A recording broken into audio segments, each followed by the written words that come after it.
The fans are still out there. They don't care about the rain. They're banging their drum. They're taking the seats. They're a little memento from the Vicente Calderon. There does happen to be one league game left, so I don't know what people are going to be sitting on for that particular game. It could be standing room only in the final game at the Vicente Calderon. Well, the rain in Spain stays mainly on the pane of glass, thankfully for us. A bit of protection that we've just wielded in there. And ultimately, the Madrid players have come back out onto the field to salute their fans, which is pretty good of them considering the weather that's going on out there at the moment. But Real Madrid in the final again, Rio. Yep, deservedly so. They've been fantastic. The semi-finals, that they really controlled it. Other than the first 15 minutes, up to 2 goals they conceded today, they were in full control. A masterful performance. The 2-1 goal really killed off the tie. Yeah. Be able to get back into the game. They've been behind many, many times in this Champions League, whether it was Napoli at home and away, and they find a way to get back into the game. No panic, let's keep the ball. The big players will start to get involved, and it wasn't Ronaldo tonight or whoever it may be. It was Benzema, it was Isco, it was Luka Modric yet again. And the goalkeeper. Of course, there's a lot of speculation, isn't it, about David De Gea possibly coming here from Manchester United, but the way he's been playing, it wouldn't necessarily say that was going to happen. No, that doesn't mean anything. They'd change him tomorrow if they could get David De Gea, no problem at all. No, they would do. David De Gea is young, he's Spanish. They would change him tomorrow, no problem whatsoever. I hope they don't. To play to people that are marked. You can see these guys, they want the ball when they're marked, and they're confident enough to give them the ball when they're marked, knowing that they can get out of trouble. Well, I think that's the big thing. The big thing is actually giving it to him, because if he is closely marked, he can always give you it back and you can change direction. But I love the way they just fizz it into people, and they've got the confidence in their teammate to just go, you know what, drop of a shoulder, I'll go left, I'll go right. Teaching kids not to pass the ball to me. Man, don't give it to him. Playing the channels, please tell me that's changing. Please, in the academies these days, isn't it? I think it slowly is. It's only a few years ago, little kids were still playing on full-size pitches. But you have to have the confidence. When you look up, if you're marked by someone, give it to you, I'll trust you, no problem. You can always just bounce it back to me. And that's the thing, because then you open up space for other people running off you. And I thought it was a lesson tonight, just to keep control of the game. A quick word on Atletico. Did themselves justice this evening. Yeah, to finish at this stadium with a win. Obviously they didn't go through, but they won the game, showed some heart. I think the fans will be pleased with that. Gutted they've gone out, but pleased that they've finished on a win. It was a special night, wasn't it? It was a special night to be here. I mean, it was only 2-1. It's not a Barcelona 6-1 against Paris Saint-Germain, but the atmosphere and the way they behaved, I thought it was brilliant. They helped them all the way through. I've got a few videos. Although they've nicked all the seats. Well, all the seats have been nicked. They've been very well behaved indeed. Plenty still to come before we finish at 10:15 as we look ahead to the Champions League final in Cardiff. But next, Real Madrid will meet Juventus in the final in Cardiff on June the 3rd. Let's turn our attention to another European competition with a place in the top 4 of the Premier League looking increasingly unlikely for Manchester United. Winning the Europa League appears the only way they'll qualify for the Champions League next season. Tomorrow they take a 1-goal lead into the second leg of their semi-final against Celta Vigo. It will be very important. It will be very important to be again in a European final. For the club would be very important to fight for the only trophy that the club never won before. Tomorrow is a massive chance for us to get to the final. I think it's a competition which has been long, hard competition this season. We deserve to be here, and it's an opportunity for us to win a trophy. So it's a big chance for us tomorrow night. For Celta is, in their words, the most important match of their history, and in my feelings, is also the most important match of our history. Doesn't matter what happened before, doesn't matter how big a matches we played before.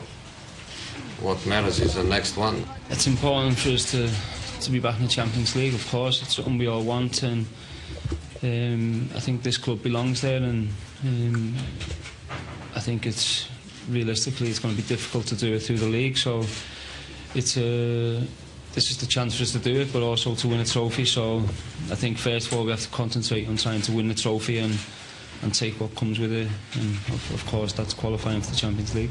So let's see if tomorrow we can do it, and if we can go to the final. but doesn't matter what, no regrets.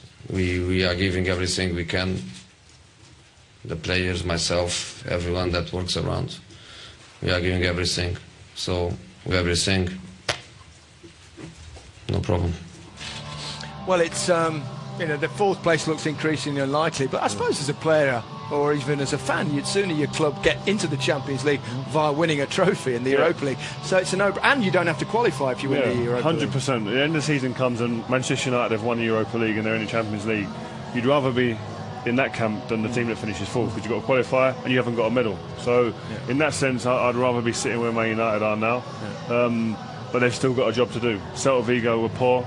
We went and watched it last week, and they'll have to finish the job off, and Manchester United have to get them out of sight, and then it's down to a final, and it's a one-off then, and you've got to make sure you go and perform, use the experience that's in the squad that's won titles before. Players have been there and done that, but they've still got to do it, so we live in hope. With a strong end to the season, you could have both your former clubs, of course, in the Champions League next year. I'm not talking about Real Madrid either, because they'll definitely be there. Listen, in an ideal world, travelling around Europe, watching the Champions League, we'd love 5 teams in, and if they included Liverpool and certainly Manchester United, I think it'd be a marvellous achievement. Manchester United now, as Rio said, they should be able to beat Vigo tomorrow. You would presume Ajax will get through to the final. Very inexperienced team, average age of about 21. They're the type of teams you want to meet in the final. Yes, they can be expressive and a little bit off the cuff, but United, with their experience, 4 trophies they could have won at the start of the season. They've got an opportunity to win 2. I mean, that is it. Regardless of what you think about their season overhaul, if they leave with the League Cup and the Europa League, what a season they've had. Exactly. Before social media erupts, by the way, we haven't forgot Celtic. We'll have 6 teams, hopefully, to watch next season in the UK. Manchester United, where do you see them at the moment? How far short are they of it being not a side that challenges to win the Europa League or challenges to be 4th, but how far off they being a side that challenges for trophies like this one, that challenges for titles? I think not only Manchester United, but all our English teams are way off this standard. What you saw from this Real Madrid team, Bayern Munich's, Barcelona's, Juventus. Why are we? Why, given the amount of money in the game, there's a lot of money that's come into the English game, but also I think the English teams all seem to be in transition. New managers, new teams. Chelsea are the nearest. They have a real settled team, and the first 11 is a genuine first 11. I still think Man United, I still think Jose Mourinho's searching for his first 11. I don't think he sees a team where he says, right, that's my first 11, I'm going to go with them all the time. I still think he's not showing a few players, and this transfer window for Man United coming up in the summer is going to be huge. I just feel that the English teams are in transition all the time.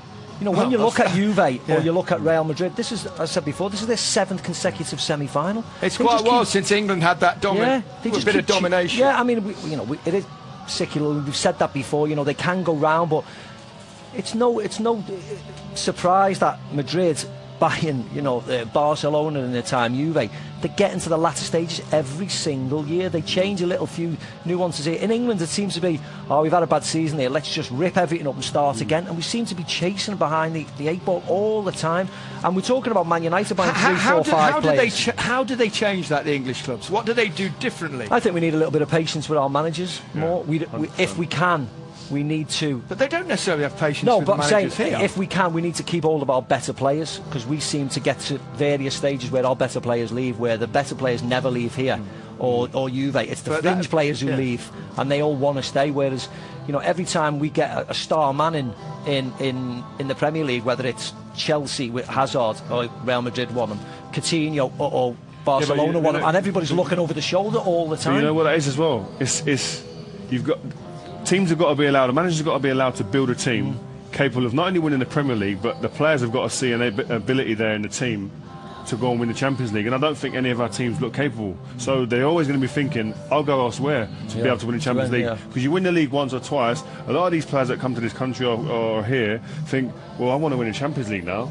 And if I haven't got the ability or the team around me to do it here, I'm going to search for that. And if I can do that and get the opportunity elsewhere, they're doing that. And that's what they've done. The Suarez's, the Bows, they go in there because they want to win this trophy. You want people like Tottenham to have the patience and have the manager or the chairman to say, you know what, you're not leaving, we're keeping you. I know it's incredibly hard, especially with the wage structure and the places like this, the allure of places like this. I could mention many players who played in my team who could have left and gone to Barcelona or to Real Madrid. Madrid, but we were challenging. That's my point. We were challenging to win this trophy, Champions League. That's why we stayed.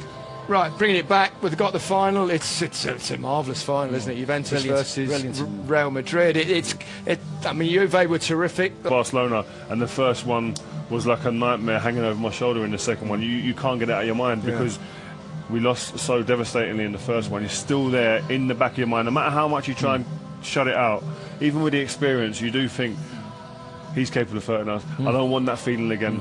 I'm desperate to stay away from that feeling, and that can cloud, and that can be energy you're losing because you are worrying subconsciously. So you've got to use all the experience you can. You've got to start right in these games. The first 5-10 minutes are so crucial in these games. If you can get a foothold in the game and see some control and get some opportunities in front of goal and be clinical, I don't think there's any weaknesses, are there, in the two teams? It's just closely matched. There's bags of experience. There's not one team against the other that you think, Real Madrid are favourites to win this. This is really evenly matched, and it's how they turn up on the night. It's now or never.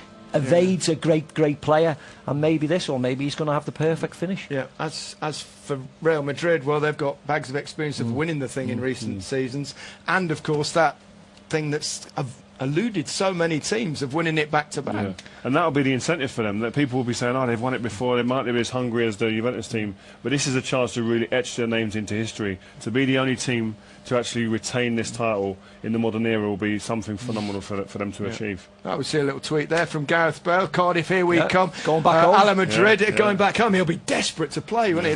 How do you know how far he is off fitness? A little inside word from your old... No, I haven't inquired, to be very honest. Let's hope he's going to be back very soon, because he'll need to play in the league, won't he? He needs to play a couple of games at least. I don't think they'll be brave enough to put him right back into the final for the first game back, not in the form this goes in. So it'd be great to see him get back, help Real Madrid win the league, and then take his place in the final. Be desperate to play in that, wouldn't you? Of course he will, but it's timing. He's got injured at a real crucial time, and it's fitness. He's fighting against the clock now, and that's the problem. I mean, you know what it's like to play. If you've got a final in front of you sitting there, you want to be starting. Yeah. And he'll be the same. That's the biggest thing of all, isn't it? Missing out on the biggest. I mean, he's got experience of it, and he's very positive experience of it. Well, you see in the last game, didn't it? Danny Carvajal seems to be... He seems to have pulled his hamstring, didn't he, the last game, and they're going to miss him if he misses it, because Danilo, who played tonight, is nowhere near the quality of Danny Carvajal. So that's what happens. You just need to stay fit, and hopefully, whether Carvajal will miss the game or certainly Gareth, it didn't seem too bad, and he had a month, 5 weeks. Let's just hope and pray that he gets back, because it's but you know what it's like. A terrible time if he has to miss it. It's a squad game, and these games that can be sorted out, and here they are. Look, Ronaldo's posted a picture. You've not got the trophy yet, Cristiano, so just wait. That's right. I mean, look, the T-shirts are already printed, for the 12th trophy. He's right at he's unusual. He's right at the back there, Cristiano. You can see him back left, and he's got his shirt on, I think, which is quite extraordinary.